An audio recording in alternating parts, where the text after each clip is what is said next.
¿Tenemos preguntas? Andrea. Quisiera recordar un poquito de las ansiedades básicas, ¿puede ser? Sí, este es un término que introdujo la Escuela Inglesa de Psicoanálisis, o sea, Melanie Klein, que planteó 3 ansiedades básicas que en la traducción de Pillon-Rivière son miedos elementales. El primero de los cuales se llama ansiedad confusional, o sea, el miedo al caos. Eso es lo que le pasa a un chiquito al nacer, ansiedad confusional, porque se produce ahí una ruptura de lo que llamamos homeostasis, lo que después vamos a llamar el paraíso perdido, donde no había tensión de necesidad. Inmediatamente aparece la ansiedad paranoide, o sea, el miedo al ataque, la ansiedad persecutoria. Y después la ansiedad depresiva, que es el miedo a la pérdida. Ahora, nosotros no hemos perdido esas 3 ansiedades o miedos. Y de hecho son funcionales, no es que sean algo despreciable, al contrario, son funcionales a nuestra existencia. Nosotros tenemos que tener miedo, es necesario.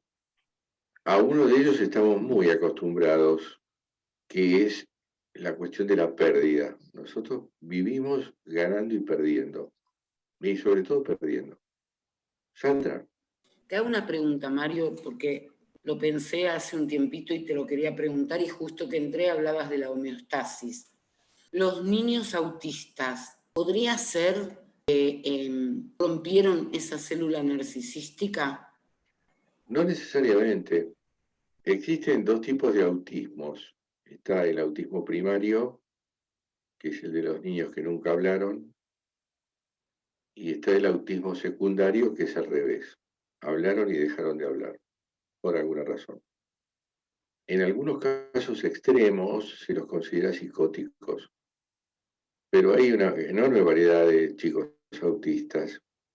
Autismo significa que, digamos, es el más alto grado de esquizoidía, o sea, son chicos aislados, muchas veces están en mutismo, o sea, no hablan, y a esa condición se le llama la fortaleza vacía, porque es como una especie de castillo impenetrable, en donde la primera sensación que tenemos es que adentro no hay nada. Pero es como que esa fortaleza tuviera encriptada una puerta, y esa puerta suele ser una palabra o una circunstancia. Yo no sé si hemos hablado acá del caso Dick de Melanie Klein, que lo pueden rastrear en el libro de Ana Segal sobre Melanie Klein. Dick era un chiquito de 1 año y pico que dejó de hablar. Tenía una nodriza. Entonces, cuando lo toma Melanie Klein, que fue la primera, junto con Anna Freud, que se animó a tratar a niños, porque Freud descartó a los niños y a los psicóticos por imposibilidades en la cuestión transferencial y además por la inexistencia de lo que llamamos el lazo social. Por ejemplo, un psicótico está en el lenguaje, pero suele no estar en el lazo social. ¿Qué significa esto? Significa que puede estar con el otro compartiendo un código, pero un delirante no tiene un código para compartir, porque ni siquiera él comprende su propio código. Hay una incomunicación radical. Hay muchísimos tipos de psicóticos, algunos están compensados, otros no. Algunos aún no compensados pueden tener vínculo con algunas personas. En fin, hay de todo. Lo que pasa es que cuando uno clasifica, en medio como generaliza y sectoriza. Bueno, en el caso de, en general, con los chicos, Melanie Klein trabajaba con juguetes y con dibujos. Entonces tuvo así como una especie de epifanía, vamos a decirme, y recurrió a una técnica que se llama stamping, que es el estampado. Entonces, aprovechando que el chiquito tenía un juego de trenes, tomó un túnel y dijo, esta es mamá. Tomó una pequeña locomotora, dijo, este es papá. y un vagoncito y dijo, este es Dick. Entonces metió la locomotora en el túnel. Con eso simbolizó ni más ni menos que la triangularidad edípica, en donde rompió la célula narcisística, porque dejó el vagoncito afuera, que era Dick, y rearmó la célula original, que era la pareja de los padres. Y el chico empezó a hablar. Es un caso bastante paradigmático. Sandra. Sí, a mí se me ocurría en los casos de autismo primario. Se me ocurría como consecuencia de un niño que no necesita comunicarse con el exterior ni nada, porque está ahí con toda la necesidad cubierta. No, no es que no necesite, es que no puede. Claro. La necesidad cubierta solamente está en la vía intrauterina, en donde Freud dice, ahí no hay registro de necesidad. Cuando se produce la ruptura, o sea, el nacimiento, aparece la primera huella mnémica que se llama registro de tensión de necesidad 1, en donde el chico pasa rápidamente del estado confusional al estado paranoide, porque todo ataca. Entonces, bueno, ¿qué hace una madre? Idea de mamar, porque se supone que es la primera pérdida biológica propiamente dicha, que es la falta de alimentación por interrupción del suministro placentario. Entonces la madre satisface. Y ahí se produce la segunda huella, que se llama huella mnémica de primera satisfacción, que es fundante porque el chico que aparentemente solo necesita la leche, se encuentra con un plus, es decir, con un extra, y ese extra se llama amor materno. Porque claro, viene de la naturaleza pura y se encuentra con gente de la cultura, que no tiene nada que ver. Entonces la madre que está en la cultura le brinda el alimento y el amor, en el marco de lo que llamamos la función áptica, que ya la hemos mencionado, que quiere decir el tocar. Cuando se produce la satisfacción de la primera necesidad, que es la segunda huella, obviamente el chico se duerme y después al rato aparece la segunda tensión de necesidad. Y por supuesto que pasa lo mismo, pero con una diferencia. Nunca es como la primera vez. Entonces, el plus extra que le aportó la madre por estar en la cultura, que es el plus de amor, y que a él le produce un plus de placer, instalando la tercera huella mnémica, que queda registrada en el aparato, ese más se transforma en menos, porque es como decir, nada es como la primera vez. El chico reclama, sin saberlo, por supuesto, aquella situación sensacional de la primera vez. Entonces, a la falta introducida por el nacimiento, que es una pérdida mayor, le sucede esta frustración, que no es una frustración de la que hemos hablado, típica de la función materna, que tiene que ver con el no, primer falo de mamá. Esto se produce automáticamente y el chico, dice Freud, esperando ese plus que no viene y convirtiéndose en un signo menos, o sea, en una falta, alucina el pecho, dice Freud. Entonces, ya mamó, ya se satisfizo, pero sigue chupando el aire. Y según Freud, esa es una actividad alucinatoria del niño como resto de estos registros. Y de ahí en más, nosotros lo comprobamos cada tanto, nunca es como la primera vez. Siempre hay algo que nos deja en estado de nostalgia, vamos a decir. Ahora, habría que ver las condiciones singulares de un grupo primario para que un chico de entrada no hable. Si no tiene una disfunción cerebral, algo hay ahí en el grupo primario que está obturando la emisión de la palabra. Por eso es más fácil verlo en el autismo secundario, porque el chico recobra la palabra que tuvo y que perdió. No deja de ser un enigma el caso del autismo, término que viene de auto, que es yo. Bueno, si se llega a superar eso, que se hace a través de lo que llamamos la estimulación. Y en todo caso, si hubo una falla en la crianza originaria, las reparaciones sobre esa falla. Pues no nos olvidemos que esto es un lema del psicoanálisis. Los niños son los síntomas de los padres. Y en general, todos nosotros somos los síntomas de la sociedad. ¿En qué sentido? Y en que nos pasan cosas realmente desagradables, somos sujetos sintomáticos, porque vivimos en una sociedad distorsiva, que son las sociedades industriales, y sobre todo las sociedades industriales periféricas, que ustedes cuando estudiaron materialismo histórico, vieron que hay una distribución de comunidades entre centrales y periféricas.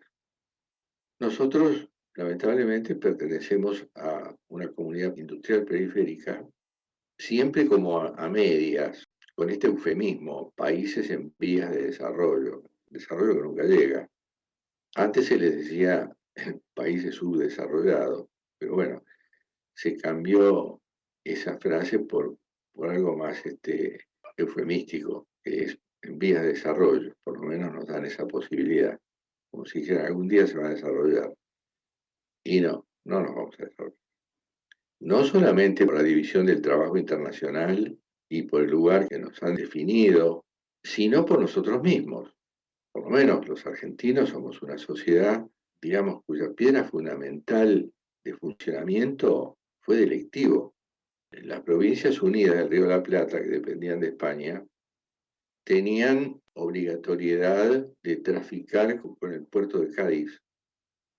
Entonces, ¿qué empezó a cundir? El contrabando. La Argentina es un país de contrabandistas, desde que empezamos hasta ahora. O sea, somos renuentes a la ley, por eso tenemos ciclos históricos y políticos tan dispares y tan repetidos, y que nunca salimos, siempre estamos saliendo, siempre nos estamos reconstruyendo, nos estamos refundando, pero bueno, es una combinatoria medio como fatal. Bueno, así como nosotros somos los síntomas del sistema, los niños son los síntomas de los padres. Sandra. También no somos un país de criminales en el sentido más duro de la palabra, en el sentido de asesinos hablo, porque este continente en general, pero sobre todo acá, en Sudamérica por lo menos, todo se fundó matando lo que estaba. La matanza de todos los pueblos originarios fue también la piedra fundante. Claro, pero eso no fue originario de aquí. No se olvide que nosotros fuimos conquistados. En realidad hay una franja cultural que es la franja europea, a la cual también, por supuesto, pertenece Estados Unidos, Australia, Canadá, los países nórdicos, que en su momento, en otros siglos, se han expandido por la escasez del territorio, se han expandido al Asia, a América y al África.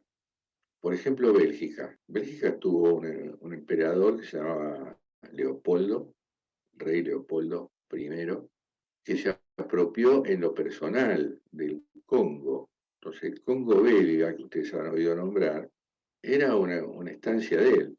¿Y qué tenía el Congo belga? Tenía dos cosas. Tenía negros para esclavizar y tenía caucho. Bueno, cosas parecidas pasaron en todo el planeta, ¿no? Ahora Europa está sufriendo lo que podríamos llamar el reflujo. Ahora Europa está siendo invadida por los inmigrantes. Primero nos invadieron y después empiezan a ser invadidos, ¿no? En fin, es una historia un poco larga, pero volviendo al tema, todas las disfunciones que hay en un sistema familiar vienen encadenadas por generaciones y sobre todo por las dos generaciones en contacto que son padres e hijos. Roxy. Te quería preguntar, Mario, en relación al autismo, justamente, ¿cuál sería la diferencia entre el autismo secundario y el síndrome de Asperger. Yo tengo un nieto que tiene 15 años, que fue diagnosticado a los 3, a los casi 3, con lo que era trastornos del autismo, digamos, como del espectro autista. Y después el diagnóstico fue síndrome de Asperger. Ellos son emigrantes, ellos viven en Estados Unidos. El chiquito nació allá. Pero no me queda muy clara cuál es la distinción entre Asperger y el autismo secundario. En realidad son variantes de un núcleo único, o sea, hay una distorsión funcional en términos de un sistema social que para Pichon-Rivière caería bajo la denominación de portavoz. Si un chico no tiene cuestiones orgánicas de nacimiento, distorsiones de la arquitectura cerebral o el desarrollo de un tumor o cosas por el estilo, esto no viene de la nada, no es una cosa mágica, es algo del orden vincular. Leandro. Mario, quería preguntarte, bueno, cambiando un poco el tema, si pudieses aclarar un poco la situación esta. Estando el inconsciente estructurado del modo que está para Freud y estándolo para el modo que está para Lacan, ¿cómo es la clínica en un caso y en otro? Bien. Sí, en realidad son dos inconscientes diferentes, porque tienen Lacan y Freud miradas diferentes. Freud arrancó como neurólogo, después inventó el psicoanálisis e hizo mucho hincapié no solamente en la cura por la palabra, o sea que apostó de entrada a la palabra, en tanto la palabra cura, enferma, mata, resucita, ¿no? Sin embargo, se popularizó por su vertiente sexual y por eso Freud está como catalogado como un obsesivo de lo sexual, ve lo sexual detrás de todo. Pero gracias a los 3 libros canónicos que yo les mencioné, Mi interpretación de los sueños, El chiste y su relación con el inconsciente y Psicopatología de la vida cotidiana, Lacan los toma para fundar lo que se llama la teoría del significante. Entonces, si vamos a definiciones esenciales, el inconsciente para Freud es el espacio mental de las representaciones reprimidas. O sea, lo que habría allí para Freud son escenas generalmente intolerables para la conciencia que están reprimidas, están sujetas a la barrera de la represión, que también es inconsciente. En cambio, para Lacan no habla de represión. Lacan dice, el inconsciente está estructurado como un lenguaje, también llamado memoria cibernética. Imagínense ustedes una tómbola, un bolillero de significantes, no de palabras, de significantes, que son muchos más que las palabras. Como ahí rige lo que Freud llama energía desligada, o sea que no hay conexión entre la libido y las representaciones, o entre la libido y los significantes, esa especie de tómbola de tanto en tanto genera combinatorias que en el mismo momento de generarse pasan a la conciencia o al preconsciente produciendo sentido. Para Lacan nosotros tenemos algo que se llama batería significante, o sea, un montón de signos, y por eso no van a encontrar en Lacan demasiado el término palabra, van a encontrar significante, porque nosotros tenemos muchísimo más significantes que palabras. Lo que hay para Lacan es lo que surge del signo lingüístico de Saussure, o sea, que hay una barra resistente entre el significante y el significado. Es como que en el inconsciente hubiera esa memoria cibernética, como dice él, que de tanto en tanto se manifiesta produciendo sentido. Por eso él dice, el inconsciente es una boquita que se abre y se cierra rápidamente. En Freud hay este término que ya mencioné que se llama represión, que inclusive el mismo Freud la asocia con la represión policial o política. Él tiene una famosa metáfora Y dice, imagínense que yo estoy dando una conferencia, todos me escuchan, bueno, eso es la conciencia. Pero supongamos que entre el público surge un alborotador. Eso es un intento de manifestación del inconsciente. Si es un alborotador, está en contra de la conciencia, es un saboteador. Entonces, ¿qué aparece? Viene alguien de seguridad y se lo lleva. Y seguimos con la conferencia. Pero como el policía y el alborotador están afuera de la sala, me siguen llegando ciertos murmullos de la pelea esa que interfieren en mi conferencia. Entonces lo que dice Freud, haciendo analogías y metáforas, es que la policía es la barra represiva y el alborotador es el inconsciente, que siempre está en contra de lo que hay en la conciencia. Ya vamos a ver por qué. Entonces, ¿por qué nos llegan esos murmullos? Y porque la barrera represiva no es perfecta. ¿Cómo le llamamos a esos murmullos? Y le llamamos sueños, actos fallidos, síntomas. Me parece que levantó la mano Laura Parodi. Sí, hola Mario. Te iba Ahora, a preguntar eso, si el policía también no puede ser los mecanismos de defensa, como por ejemplo la negación, la sí, proyección, ¿podría ser?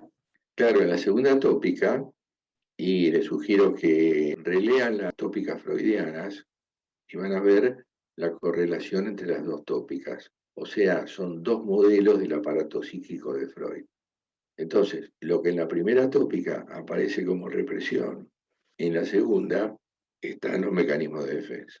Porque esa represión de la tópica 1, que es una especie de tapa de hormigón que aplaca el inconsciente, siendo inconsciente pertenece al sistema psicológico, o sea, a la conciencia, a la preconciencia. Y en la segunda tópica pertenece al yo. Son dos definiciones completamente diferentes. Para Freud, la represión tiene tres estadios. Una se llama represión primaria, que es muy difícil de entender, porque es una represión de algo que nunca fue consciente. Entonces entra en contradicción con el mismo Freud, porque Freud dice, nacemos sin psiquismo. Sí, bueno, pero ¿y entonces cómo es que hay una represión primaria? Y él dice, es transmitida filogenéticamente. Eso no quiere decir por genes, que sería la transmisión de los instintos en los animales. Son como lugares potenciales o circunstancias potenciales que solo se desarrollan cuando entramos en la cultura, en el lenguaje. Es como las imagos. Un organismo recién nacido, en su cerebro, que es materia pura y materia sin información para Freud, no para Melanie Klein, eso tiene como una especie de lugar preformado y potencial, lugares que se llaman imagos, en donde si entramos en la cultura, ahí calzará una madre en la imago materna, un padre en la imago paterna y un hermano en la imago fraterna. Este es un concepto de Jung. Con la represión primaria pasaría lo mismo. Se transmite de alguna manera, y esto es algo totalmente conjetural, y queda en estado potencial hasta que el chico entra en la cultura. Entonces ahí es como que toman consistencia. Porque es bastante fácil pensar en el segundo punto, que es la represión secundaria, o sea, algo que fue consciente y dejó de serlo. Yo puedo haber tenido en la infancia una experiencia traumática y la mente me la borró de la conciencia y la olvidé. Pero no es que la olvidé, está en el inconsciente. Por eso Freud dice, no hay mejor manera de recordar que olvidar. Son palabras al estilo del oxímoron que tiene Freud. Freud tiene muchos oxímoron. Por ejemplo, los que fracasan al triunfar. El oxímoron es una frase que se contradice a sí misma, ¿no? Por ejemplo, la oscuridad de la luz, o algo por el estilo. Y en tercer punto está lo que se llama el retorno de lo reprimido. O sea, para Freud, las representaciones reprimidas, que siempre pugnan por manifestarse, porque alguna vez se los he comparado con un tacho con nafta, ¿no? Si ustedes les tiran un fósforo, toda la nafta se quiere explotar. Bueno, todo el inconsciente se quiere manifestar. No por sí mismo queda oculto, sino porque está la barrera represiva. Pero como esta barrera no es perfecta, se filtran los contenidos inconscientes y tenemos sueños, y tenemos síntomas, y tenemos angustia, y tenemos inhibiciones, que en general son cosas bastante indeseables. Ello no nos habilita a eliminarlos. O sea, no hacemos como la medicina alopática que elimina el síntoma con una pastilla. ¿A vos te duele la cabeza? Bueno, tomate un tafirol. No, acá no. Acá el síntoma se rescata como algo fantástico. Por supuesto que duele, es algo horrible, pero contiene, como les he dicho, mucha sabiduría. Hay que hacer hablar al síntoma y lo hacemos hablar a través de nuestra palabra. Por eso cada vez que tenemos un síntoma, una angustia, un sufrimiento o lo que fuere, la sesión de análisis, que es una verdadera máquina de hacer hablar, lo que hace es lo que llamamos pasar al registro simbólico, o sea, ponerle palabras a eso. Y después hay otro salto cualitativo en lo simbólico que vendría a ser la interpretación. Leandro. Mario, y en la línea de explicación que estás dando, no termino de poder entender cómo se manifiesta en la clínica un inconsciente y otro. Bueno, ahí, digamos, el analista va a tener que tomar partido o nada impide que se base en las dos líneas, porque nosotros estamos lejos de ser puristas y por eso vas a encontrar que hay situaciones en que un analista de pura cepa de repente tenga una intervención conductista. A veces pasa, ¿no? Que estaría peleado con la orientación psicoanalítica. Ahora, lo que sí te puedo decir es que en todos los casos, más allá de la condición del sujeto, de su motivo de consulta, de su motivo de sufrimiento, de sus discursos, de subestructuras, más allá de todo eso, lo que tiene eficacia y que ya Freud lo utilizaba es la teoría del significante. Porque en lo que sí estamos todos de acuerdo es que el inconsciente no está debajo de nada. No es como un iceberg, ese que imaginó Freud al principio. El inconsciente está en lo que hablamos. Parodi. Sí, ¿cómo podría tener un analista un momento conductista? ¿Como guiado? ¿Como guiando? Sí, aunque no en forma directa, pero se desliza algo del discurso del amo. Si yo tengo un chico que viene todas las sesiones drogado, es un problema. Es conductista decirle no te drogues más. Pero por ahí nosotros podemos encontrar una forma discursiva que tenga algún efecto y que provenga de nuestros aspectos conductistas. Yo nunca le diría a un chico, la próxima si venís drogado no te atiendo. Le diría en términos de perífrasis, le diría para que podamos intercambiar mejor, la próxima prefiero que te vengas con un porro y no con una coca encima. A veces yo he visto analistas o terapeutas con gente adicta que ha sido taxativa y le ha dicho, bueno, si no entras en rehabilitación acá no vuelvas más. Tal vez yo no sería tan taxativo. Yo iría más por la pregunta, por el rodeo, o le diría, ¿te das cuenta que estamos pudiendo trabajar menos? O cosas por el estilo. A mí, analistas prestigiosos me han dicho cosas conductistas, pero de plano. No, eso no, me han dicho. También son momentos del análisis, ¿no, Sandra? Te quiero preguntar, Mario, si podemos decir que el punto más importante de conexión entre Freud y Lacan es que los dos pensaban que la palabra cura o es el camino Sí. a la cura o el camino a sacar un inconsciente. Sí.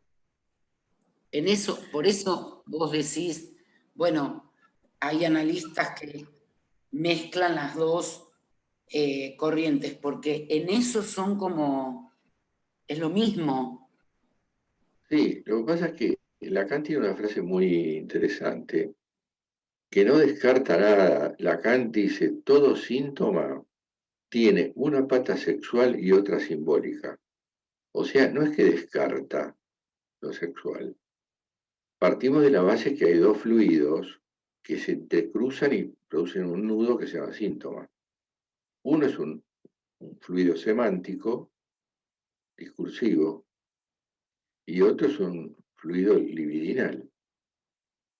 O sea, tiene que haber una convergencia de estas dos cosas, necesariamente, porque Lacan no le esquiva el hecho de que lo sexual está ahí en todas partes, ya sea desembosado, sublimado, reprimido, como fuere.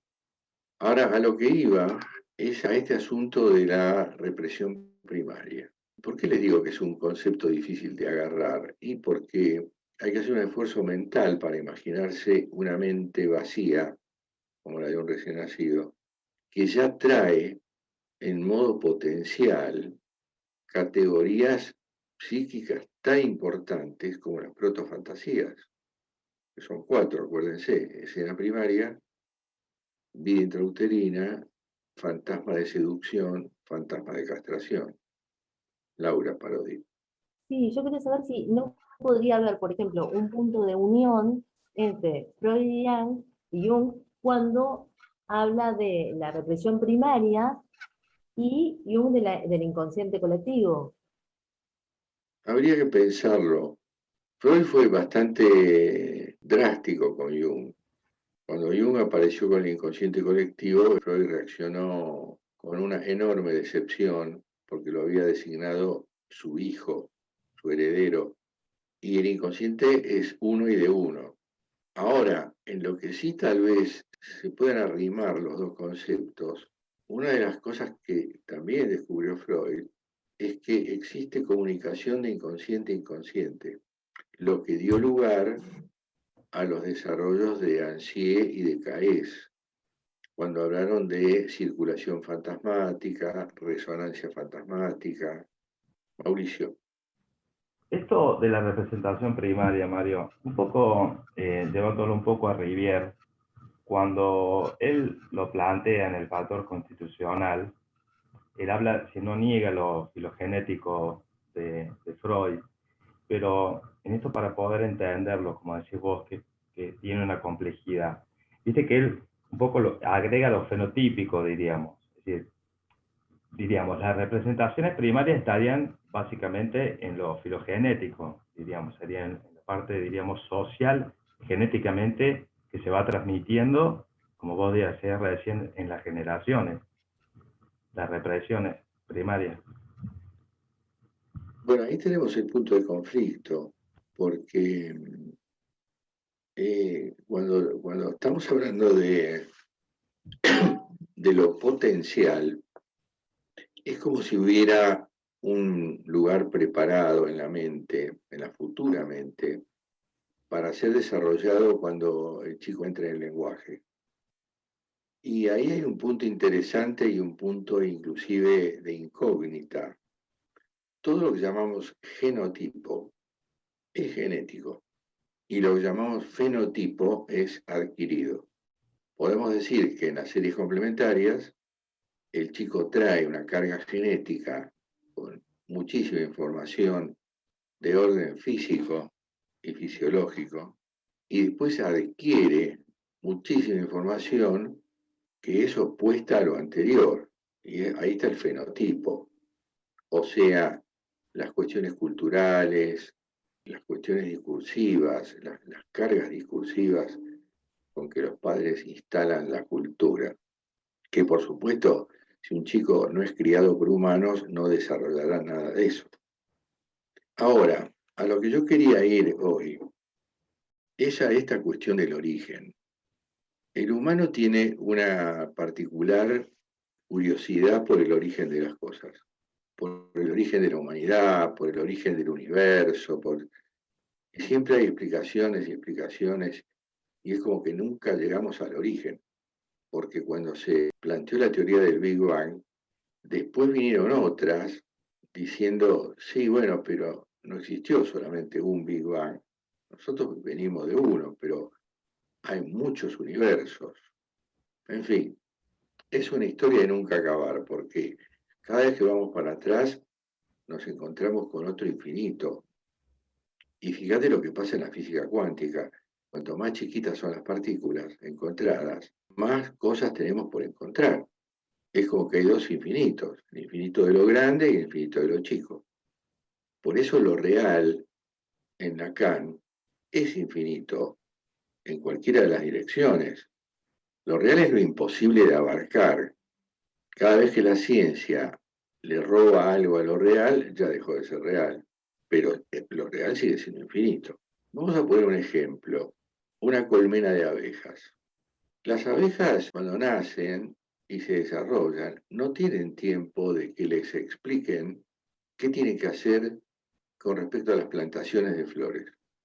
O sea, las abejas nacen con un saber instintivo de cómo explorar los terrenos en busca de plantaciones de flores, volver a la colmena, hacer un baile muy particular, porque siempre es diferente, y transmitir por ese baile a las demás abejas dónde está la plantación. O sea, nosotros como personas tenemos una cuestión, casi les diría narcisística, con la cuestión del saber. O sea, creemos que solo nosotros sabemos, pero resulta que hay un saber sin sujeto, que es el saber natural. ¿Cómo sabe una planta que tiene que comportarse de determinada manera para buscar el sol o lo que sea? ¿Cómo sabe una planta que va a ser polinizada por una abeja que va a ser más eficaz eso cuando la flor más se parezca a una abeja? Y eso pasa. O sea, hay cosas muy, muy misteriosas en la naturaleza. Entonces, Freud se encontró con esta dificultad. ¿Qué hay detrás de la cosa? Y puso hipótesis o conjeturas tentativas, como esto de las protofantasías o de la represión primaria, que es lo mismo. Un chiquito nace con una herramienta automática que se llama reflejo de succión, por el cual puede amamantarse y tragar la leche en forma automática, nadie se lo enseñó. Pero es como que siempre estamos buscando el antecedente del antecedente y vamos a tener que conformarnos con que eso es misterioso, es un misterio. ¿Cómo lo es el lenguaje mismo? ¿Por qué nosotros nos encontramos con el lenguaje? ¿Por qué coincidió ese encuentro con el desarrollo de nuestros órganos de fonación?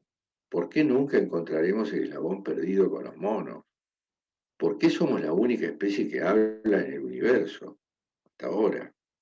¿Por qué el hecho de hablar rompe una ley natural de neutralidad y aparecen dos categorías inéditas que son el bien y el mal? Todo es una incógnita para nosotros.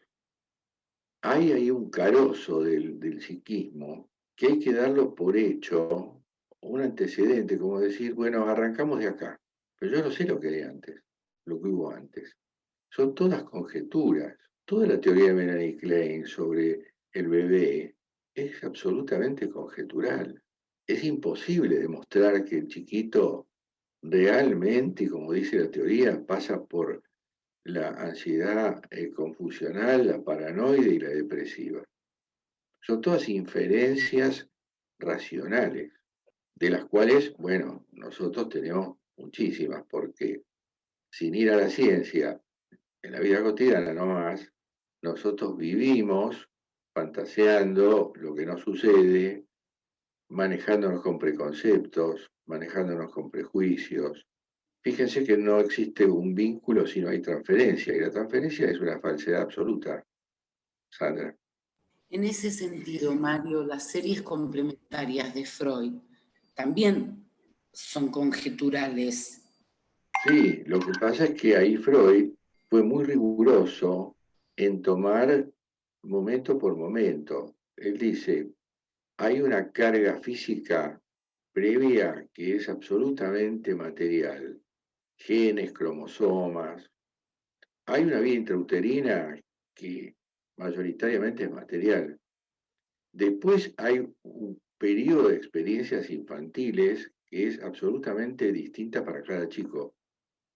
Juntando experiencias infantiles más lo material, tenemos el factor disposicional, que también es una incógnita, porque lo único que puede decir Freud es, cuando llegue el factor desencadenante, que es con lo que nos vamos a encontrar a futuro, la conducta que yo tenga dependerá de mi factor disposicional, o en otras palabras, de cómo me criaron. Y a todos nos criaron en forma diferente. Todos somos singulares, únicos, radicalmente diferentes a los animales, en todo sentido. Nosotros podemos decir que nos parecemos en muchas cosas físicas, pero por ejemplo, a ustedes les habrá pasado, cuando ven conductas animales, decir esta frase: uy, hizo algo que se parece a nosotros, se parece a lo que hacemos nosotros.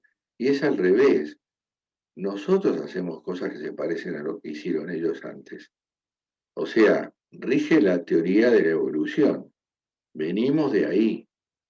Y una de las cosas que podemos observar que hacen los animales y que nosotros hemos heredado e incorporado son aspectos de lo que en el humano se llama amor tierno. En especial, en los mamíferos y en las aves, por lo menos, el abrazo. El abrazo es algo que, si lo vemos en un animal, nos sorprende y decimos eso: uy, qué parecido a nosotros. No, no, ellos lo descubrieron primero y además descubrieron la importancia que tiene. La proximidad de la piel, el tocarse, como les decía, la función áptica, el abrazo como parte del amor tierno, son herencias. Virginia. Me quedé pensando, no existe un vínculo si no hay transferencia, pero la transferencia es una falsedad total. ¿Por qué? Y porque suponete que vos y yo nos acabamos de conocer, ahora, con la pobreza del aula virtual. Entonces yo, con mirarte y oírte hablar, ¿de dónde saco? Ah, esta mujer debe ser inteligente o me cae bien. ¿De dónde lo saco? Si yo no te conozco. Un imaginario, claro. Son todas proyecciones Uh-huh. de personajes míos. Por eso se llama transferencia. Se transfiere de un mundo mental a un mundo que podríamos llamar la realidad, caprichosamente. Lo mismo con un analista. No hay nada más falso que pensar que el tipo sabe de mí, o que sabe. No sabe nada. ¿Está Por siempre eso, la proyección de los padres ahí? en principio sí, hay otros personajes. O sea, nosotros nos manejamos con preconceptos todo el santo tiempo. Después, con el andar del vínculo, esto se va ajustando. Y Pillon-Rivière, en psicología social, habla de la tele. Él no dice transferencia, dice tele, o sea, afecto a distancia, que se va ajustando con el andar de la tarea. Por eso puede cambiar. En análisis, por ejemplo, la transferencia se suele negativizar, porque el paciente se encuentra con cosas que el yo no quiere escuchar. ¿Y a quién le va a echar la culpa de la bronca que le surge? Y al analista. Pero bueno, eso en análisis se puede trabajar. Ahora, si de entrada vos te encontrás con un posible analista y sentís rechazo, bueno, andate. O viceversa, ¿no? El rechazo lo sienta él. ¿Con qué tiene que ver el sentir un rechazo hacia una persona que uno no conoce? Porque se te actualizó un vínculo.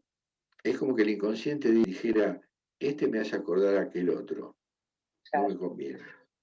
O sí, Pues claro.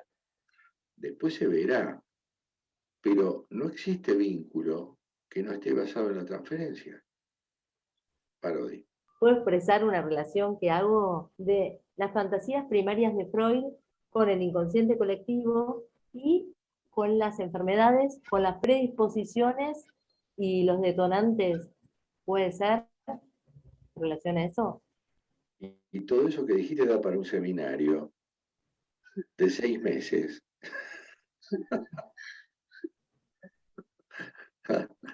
Así que me parece que lo vamos a pasar como emergente para la próxima, ¿te parece? Bueno. Sí, porque iba a ser una relación, así que después. Bueno, chicos, lo mío es hasta acá por hoy. Les Chao, aviso Mario, que gracias. tienen acceso al audio de esta clase, a los textos que vayan surgiendo ordenadamente en la nube, y después, en algún momento, esta clase se va a editar en un video que va a estar en el canal de YouTube. Todo el mundo debiera tener el link del canal de YouTube de la escuela, que es libre, para acceder a las clases filmadas, que son como de 3 años para acá, que dan mucha información complementaria. Bueno, chicos, besos para todos. Gracias. Ok, Mario, Chao, gracias, chao, Mario. Mario. Chao, gracias.